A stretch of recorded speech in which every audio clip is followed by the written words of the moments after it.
Assalamualaikum warahmatullahi wabarakatuh. Perkenalkan, nama saya Wira. Pada channel ini kita akan bersama-sama belajar tentang machine learning yang saat ini merupakan salah satu tren teknologi informasi. Baik, apa sih itu machine learning? Nah, machine learning itu banyak contohnya. Misal, contohnya di media sosial ya. Ketika kita mengupload foto gitu, nah secara otomatis media sosial tersebut bisa mendeteksi siapa saja orang-orang yang ada di dalam foto tersebut. Nah, setelah itu contoh lainnya adalah misalnya kita mengetikkan suatu kata di search engine ya. Nah, itu secara otomatis dia memberikan saran-saran atau dia bahkan seolah-olah bisa membaca apa yang ada di pikiran kita langsung langsung di apa namanya ada di sana langsung ada muncul saran gitu ya muncul langsung oh kok bisa seperti ini. Nah itu uh, salah satu penerapan dari banyaknya aplikasi machine learning. Baik, topik yang akan kita coba pelajari hari ini adalah ada 5. Yang pertama, kita perlu tahu apa sih itu machine learning. Yang kedua, bedanya dengan pemrograman tradisional seperti apa. Setelah itu penerapannya, apa aja sih penerapannya machine learning ini. Setelah itu metodenya bagaimana agar kita bisa membuat aplikasi machine learning ini. Setelah itu, ada tidak tool atau framework yang dapat kita gunakan sehingga memudahkan kita dalam pengembangan aplikasi. Apa itu machine learning? Nah, ini machine learning ya. Oke, bagaimana cara kita untuk membuat suatu mesin atau komputer ya bisa belajar layaknya manusia. Definisi belajar, nah belajar adalah setiap proses di mana suatu sistem dapat meningkatkan kinerjanya berdasarkan pengalaman. Nah, ini menurut Herbert Simon. Nah, sedangkan ilmu machine learning itu sendiri itu merupakan apa namanya beberapa kolaborasi, beberapa gabungan ilmu macam-macam ilmu di sana. Jadi ada ilmu kecerdasan buatan, statistik, teori informasi, matematika dan lain-lain. Nah, machine learning ini menggunakan pendekatan yaitu membuat suatu model yang dapat digunakan untuk melakukan prediksi. Nah, pada era sebelum 80-an, nah ini apa namanya metode training ini menggunakan apa namanya linear decision surface. Nah, ini sudah memiliki fondasi yang bagus untuk apa namanya membuat mesin itu dapat belajar. Nah, setelah itu pada era 80-an, nah ini mulai menggunakan metode decision tree dan ANN. ANN itu artificial neural network atau kecerdasan saraf buatan gitu ya. Setelah itu pada era 90-an sampai sekarang, nah ini banyak metode-metode lagi yang dikembangkan. Di antaranya apa non linear ya. Apa sih bedanya pemrograman tradisional dengan machine learning? Nah, kita lihat di sini. Kalau pemrograman tradisional, nah itu komputer tersebut membutuhkan data dan perlu kode di program ya, program agar mendapatkan output. Sedangkan machine learning membutuhkan data dan dikasih tahu informasi yang apa namanya luaran yang diinginkan gitu ya. Nah, sehingga nanti hasilnya adalah suatu program. Oke, adapun penerapannya, nah ini banyak sekali ya. Di antaranya pada robot misalnya ya, robot misalnya mendeteksi kebakaran misalnya ya, mendeteksi virus misalnya ya, deteksi kepadatan misalnya menggunakan drone ya. Setelah itu mendeteksi kepadatan atau mendeteksi orang misalnya mencari orang gitu ya, itu bisa menggunakan ini. Setelah itu penerapannya juga di voice note di Google ya, voice note Google tuh. Jadi dia bisa mengerti apa yang kita ucapkan gitu ya. Kayak pada bidang ilmu saraf misalnya ya, ini untuk memetakan bagian-bagian pada otak manusia misalnya ya. Misalnya warna merah ini kan ada dia memetakan 6 misalnya ya, 6. Misalnya ada di mana sih otak yang menangani tentang karakter, setelah itu menangani tentang visual, dialog, sintak, motion, dan semantik. Nah, ini dipetakan bisa menggunakan machine learning. Setelah itu dalam penerapannya pada komputer PC. Nah, komputer PC ini bagaimana cara komputer tersebut dapat melihat layaknya apa yang dilakukan oleh manusia. Kita ambil contoh di sini, lihat kita lihat ini misalnya si komputer bisa mengenali mana orang, mana benda. Misalnya benda ini kita beri contoh di sini ada orang. Setelah itu dia menggunakan kacamata. Nah, ini kacamata sudah bisa terdeteksi. Atau ini misalnya objek hewan gitu ya. Atau objek benda misalnya nih tempat susu gitu ya, susu terus mendeteksi buah ya, buah lemon gitu ya. Mendeteksi di sini misalnya burung, deteksi burung gitu. Itu bisa menggunakan machine learning. Nah, bagaimana caranya? Caranya atau metode yang dapat kita gunakan untuk membangun atau mengembangkan aplikasi machine learning. Nah, paling tidak ada 3.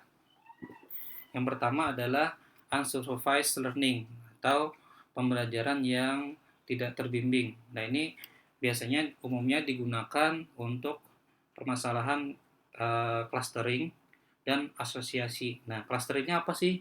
Clustering ini misalnya kita disajikan data yang belum terkelompok. Setelah itu misalnya kan tumpukan buah misalnya ya. Di sana ada macam-macam buah, rambutan, apel, kiwi misalnya ya, lemon. Nah, itu ditumpuk semua. Nah, setelah itu bagaimana cara mengelompokkannya? Nah, itu menggunakan algoritma clustering ini ya. Nanti kelompokkan nanti buah rambutan, terus digabungkan dengan buah rambutan, buah apel digabungkan dengan buah apel dan seterusnya. Nah, apa bedanya dengan asosiasi? Nah, asosiasi ini kita bagaimana memanfaatkan machine learning untuk menghubungkan suatu variabel. Contohnya misalnya di bidang ini ya, di bidang makanan misalnya ya. Misalnya orang yang ketika ke supermarket itu ya, misalnya ketika dia membeli gula pasti dia akan nanti membeli teh dan kopi misalnya kan. Nah, itu hubungan-hubungan itu. Jadi kita mencari tahu hubungan antar variabel itu menggunakan asosiasi. Nah, ini tidak perlu menggunakan label. Jadi tidak ada labeling di pembelajaran unsupervised. Nah, selanjutnya pembelajaran yang supervised. Nah, supervised ini pembelajaran yang terbimbing. Jadi kita arahkan jika inputnya ini maka outputnya ini. Jadi ada proses pelatihan di situ untuk membangkitkan suatu fungsi yang dapat memetakan input ke output yang kita inginkan. Contoh implementasinya adalah misal pengenalan citra gitu ya, masalah klasifikasi ya, pengenalan citra. Setelah itu masalah regresi ini contohnya misalnya prediksi cuaca atau prediksi saham misalnya. Nah, itu menggunakan supervised learning. Supervised learning ini kan dia membutuhkan labeling ya. Nah, sehingga ketika kita training trainingnya ini ternyata menginputkan data yang bohongan misalnya kan ya. Nah, itu tentunya akan berpengaruh ke akurasi data. Nanti akan berpengaruh akurasi datanya ketika kita inputkan yang tidak valid. Contoh misalnya kan kita ingin mendeteksi berapa usia seseorang. Nah, ketika kita labelkan misalnya kan usia saya misalnya 20 ya misalnya kan ya. Terus 20 atau 40 misalnya usia saya kan. Terus saya inputkan misalnya 30 di sana. Nah, itu bisa saja karena pada metode ini dia hanya berdasarkan training yang diinputkan. Jadi datanya saya misalnya terus saya kasih label ini usianya 20 atau usianya 30 misalnya. Nah itu walaupun bohong, dia tetap menerima, dan itu akan mempengaruhi akurasi. Nah, solusinya bagaimana? Solusinya dengan menggabungkan dengan kolaborasi dengan metode unsupervised yang tidak terbimbing. Jadi di situ kita taruh misalnya deteksi langsung deteksi wajah gitu ya, langsung diklasifikasikan wajahnya bagaimana gitu ya berdasarkan usia. Nah itu suatu cara. Nah itulah metode semi supervised learning. Jadi penggabungan antara supervised dan unsupervised learning. Nah metode yang ketiga adalah reinforcement learning. Nah ini biasanya digunakan untuk uh, aplikasi robot, misalnya game AI ya.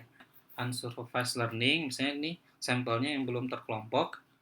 Setelah itu kita bisa menggunakan algoritma yang clustering ya, bisa menggunakan contohnya menggunakan Kamin di sini ya, hierarchical clustering gitu ya.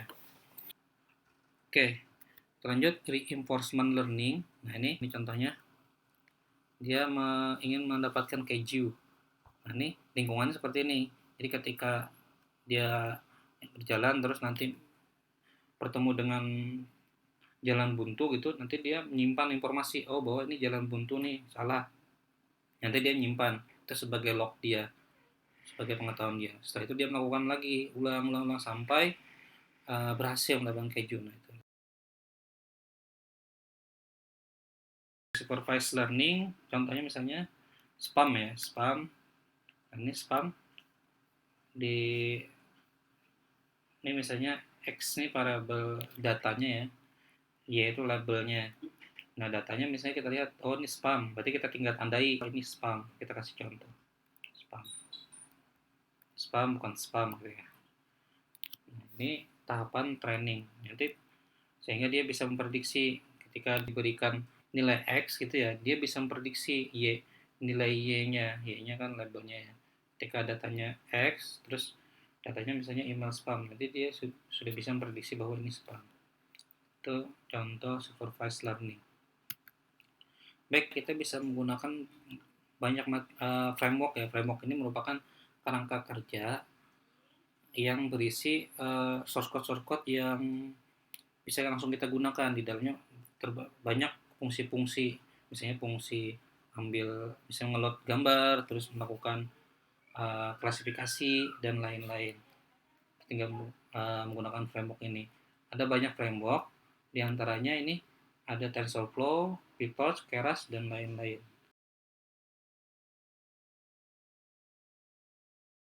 Kita akan coba bedah bagaimana menggunakan TensorFlow dalam menyelesaikan permasalahan machine learning misalnya. Oke, ini salah satu contoh aplikasi yang kami coba eksplor ya, kami coba kembangkan. Ini menggunakan TensorFlow. Metode yang digunakan adalah konvensional neural network. Ini berbasis Android. Nah, PK-nya bisa dilihat di sini. Ini mengidentifikasi hewan. Ide dasarnya itu. Misalnya ya, kita cari gambar bekantan. Nah ini, nanti dia akan mendeteksi, oh ini bekantan. Baru nanti muncul penjelasannya yang sinkron dengan wiki. Ini dia suara kita di kamera, nah muncul bekantan. Terus kita lihat lagi misalnya zebra, nanti muncul zebra. Nah ini salah satu implementasi machine learning. Ini menggunakan metode CNN. Kesimpulan yang dapat kita ambil pada pembahasan hari ini adalah, yang pertama, machine learning itu merupakan salah satu pendekatan yang digunakan untuk membuat model yang bisa digunakan untuk melakukan prediksi misalnya pengenalan citra, setelah itu prediksi saham, cuaca, dan lain-lain. Adapun metode yang dapat digunakan ada 3. Yang pertama, unsupervised learning. Yang kedua, supervised learning. Yang ketiga, reinforcement learning. Dan pada praktisnya ada satu lagi, namanya semi supervised learning, yaitu gabungan antara unsupervised dan supervised learning. Setelah itu kesimpulan yang ketiga, framework yang dapat digunakan ada banyak, diantaranya TensorFlow, Scikit-learn, PyTorch, Keras, Pandas, Jupyter, dan lain-lain. Video yang akan datang insya Allah akan membahas tentang unsupervised learning. Nah, di sini nanti akan kita coba bedah secara mendetail tentang metode ini. Apabila ada pertanyaan, silakan tuliskan di kolom komentar. Terima kasih atas perhatiannya. Assalamualaikum warahmatullahi wabarakatuh.